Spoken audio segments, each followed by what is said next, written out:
So right here I have a primitively made atlatl, and what it consists of is the actual atlatl, or the thrower, spear thrower, as well as the dart.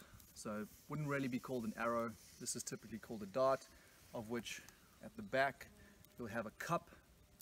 Okay, and what that is a little indentation that the sharp point of the atlatl, or the spur, fits into. And how this tool works, this ancient hunting tool, is that just like a ball thrower for a dog, this is an extension of your arm. So you can throw the spear with a lot more speed and power than if you just simply used your hand.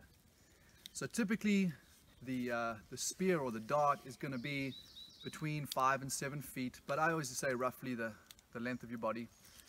Some like it shorter, some like it longer. The important thing is that when you're making this in the field, that you try get it as straight as possible.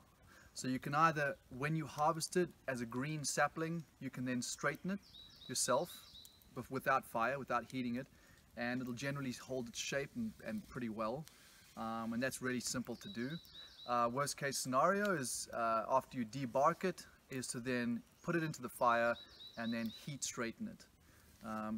You really want it to be as straight as possible, but the beauty of the atlatl is that it's very forgiving, both the atlatl and the dart.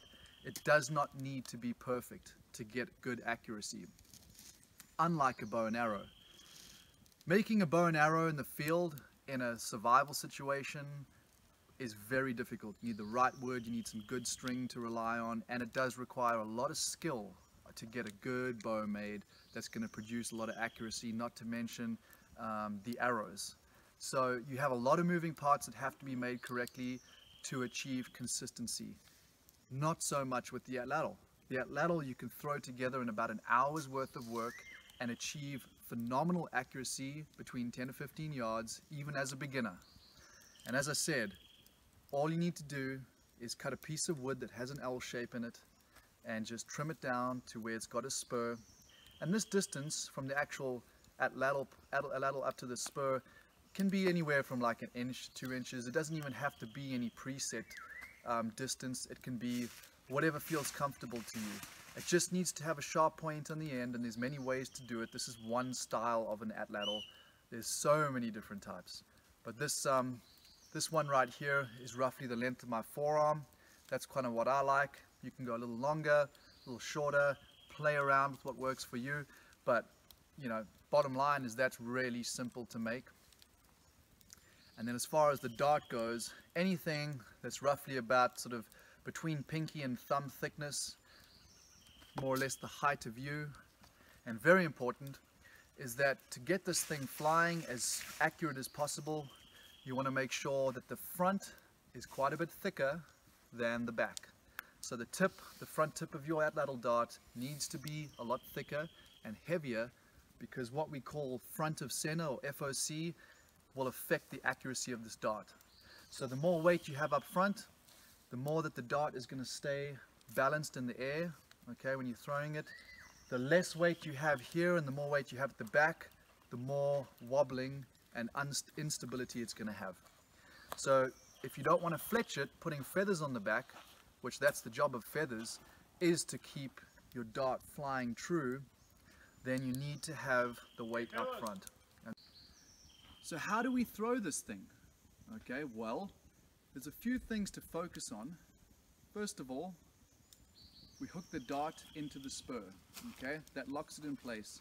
This is a baseball style grip, okay? The dart rests on my fingers right there, of which my thumb and forefinger pointed up. It does not rest on those two. Those two pinch it together and basically hold it level, okay? And what I'm gonna do is bring it back roughly behind my ear.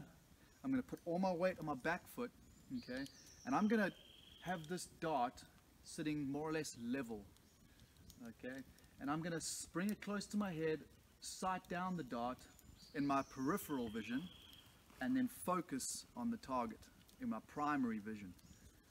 The important thing is that when you draw back the atlatl, flare the elbow out, okay, bring it close and get comfortable, And when you throw at the dart, make sure that you do not cock your hand back before you throw.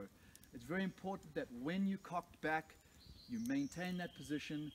When you start the throw, that you do not bring the hand back, you only move the hand forward, keeping an eye in your peripheral on the tip of your dart, trying to aim the tip of the dart up with the target for the full follow through. Another important thing to avoid doing is looping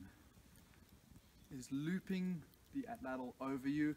You want to keep it on a horizontal plane throughout the throw, and you definitely want to follow through.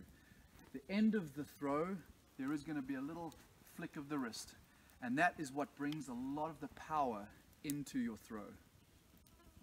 So I'm just going to do a couple throws, and let's see how accurate I can get.